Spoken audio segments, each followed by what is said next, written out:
அஸ்ஸலாமு அலைக்கும் வரஹ்மத்துல்லாஹி வபரகாத்துஹு. நம்மளுடைய உயிரை தியாகம் செய்கிறதுக்கு அனுமதிக்கப்பட்ட காரணங்களை தான் பற்றி இன்னைக்கு பார்க்க போகிறோம். அல்லாவின் மார்க்கத்தை காப்பாற்றுறதுக்காண்டி நம்மளுடைய உயிரை தியாகம் பண்ணலாம். 2:154 அல்லாஹ் சுப்ஹானஹு வ தஆலா சொல்லுதான், அல்லாஹ்வுடைய மார்க்கத்தில் கொல்லப்பட்டவங்கள நீங்கள் இறந்தவங்கன்னு சொல்லவே கூடாது, அவங்க வாழ்ந்துக்கிட்டு இருக்காங்க அப்படின்னு பதிவு செய்கிறான். அதாவது மறுமையுடைய வாழ்வில் அவங்களுக்கு உயர்ந்த நிலை கிடைக்கும். நபி ஸல்லல்லாஹு அலைஹி வஸல்லம் சொல்கிறாங்க, ஷஹீதானவங்களுக்கு அல்லாஹ் இடத்துல 6 நன்மைகள் இருக்குது.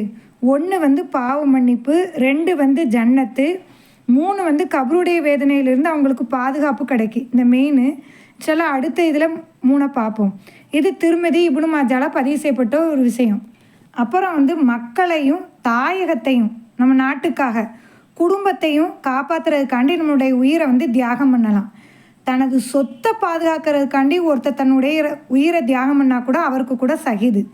தன் குடும்பத்துக்காக ஒருத்தர் கொல்லப்பட்டாலும் அவரும் ஷஹீது தான் அப்படின்னு.